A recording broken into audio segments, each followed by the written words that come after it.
What's going on YouTube? Heylow here bringing you an all-new Total War Warhammer 2 1v1 matchup. So today we're going to be playing some Vampire Coast in quick battles and we're coming up against the Dark Elves. Let's get moving to the army compositions. Alright, for myself I brought Celostra Direfin on the Rotting Leviathan. She's going to be rocking the Crab summons as well as the Fog of the Damned to provide some leadership debuffs as well as melee attack. But over here on the left side, we're also going to have a Vampire Fleet Captain who is going to be on foot bringing Drowned Dead as well as Invocation of Nehek for some heals and zombie summons. And then for the rest of our builds, we went all rush. We're going to have some Deckhand Mob up front, flanked by Deckhand Mob with pole arms throughout the formation.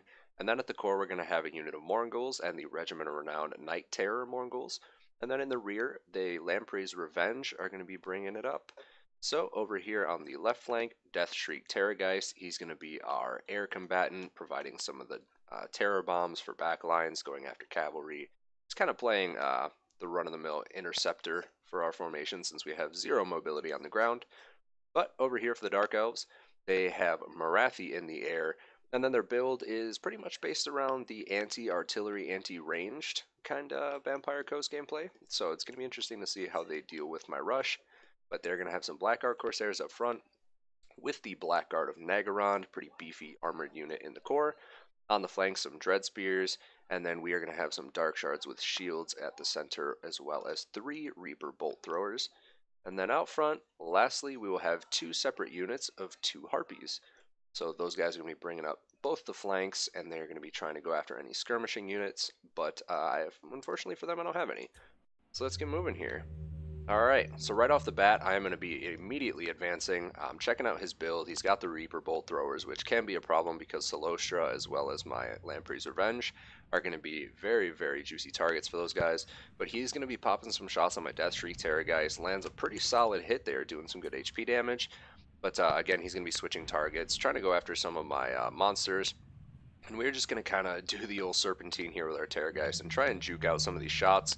But he is going to be coming in with his Harpies, and we're going to land a juicy breath attack here right through both units. Get a whole bunch of model kills right off the bat. So he closes in, and Morathi is going in for the kill too, so we're going to pull back here, and we are going to support with some of the shots from the Rotting Prometheans into the Harpies, and we're also going to summon a Pirate Gunnery Mob right underneath them, try and pop some shots. Fortunately for us, these Harpies have very low leadership, so a lot of them are terrifying right now, and running away from the Death Shriek, which gives us a good opportunity to kind of pull him out and get him into safety. And then we are also going to use a Invocation of Nehek on him. Not Overcast, just a nice basic one to give him some extra HP since Morathi has used Soul Sealer. And yeah, our combined arms down here, our suppressing fire, is doing a nice little job against the Harpies, but the 2 Harpies do go down on the Gunnery Mob. It is a summoned unit, so I mean, they're going to shut it down and get some decent kills there, but it's a lot of tie-up. He probably would have been better off trying to take out this Terrorgeist. But we're going to bring the Night Terrors in, and they end up rampaging anyways. Fortunately for us, they're getting straight into the fight we wanted them to. So Fog of the Dam goes down from Celostra, which drops the leadership and melee attack of all of these units here. So we are going to bring the Death Shriek Terrorgeist down to save him from Morathi, who is harassing him. And with that, we scare off most of his air force. Did a ton of damage there, bogged down a lot of the Harpies, and they are fleeing from the battle. So the rest of our line, however, has advanced pretty far up the battlefield. These bolt throwers are doing a solid amount of damage on Celostra.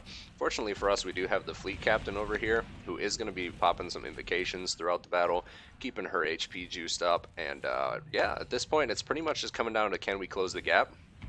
The Mournguls have rushed ahead, and they are taking some skirmish fire from the Dark Shards.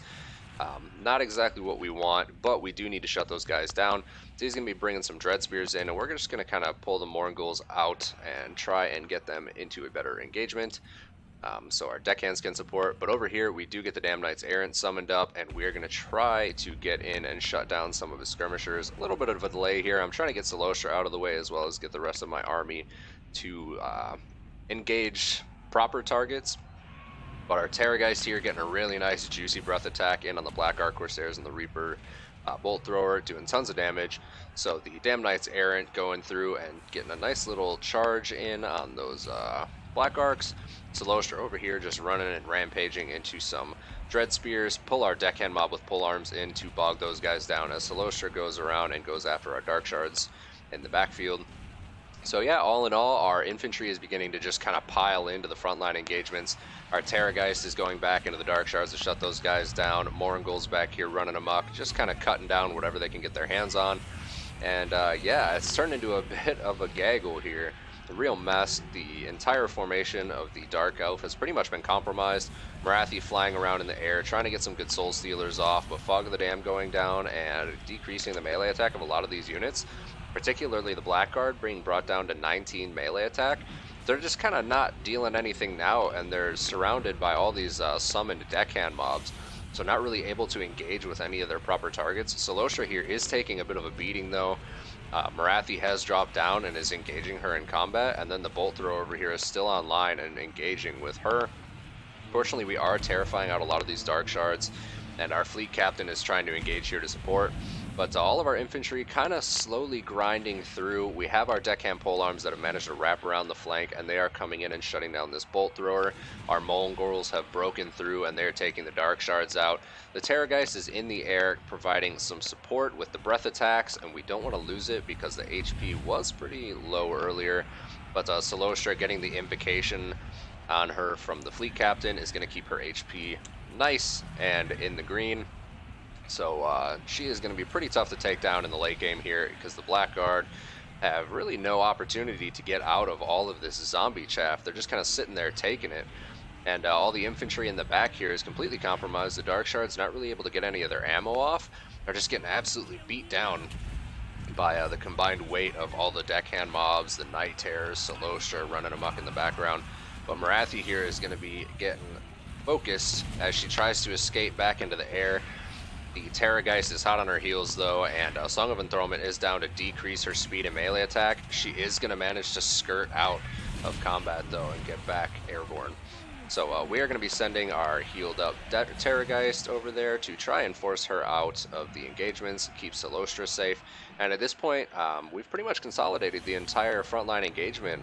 The balance of power is pretty heavily in our favor.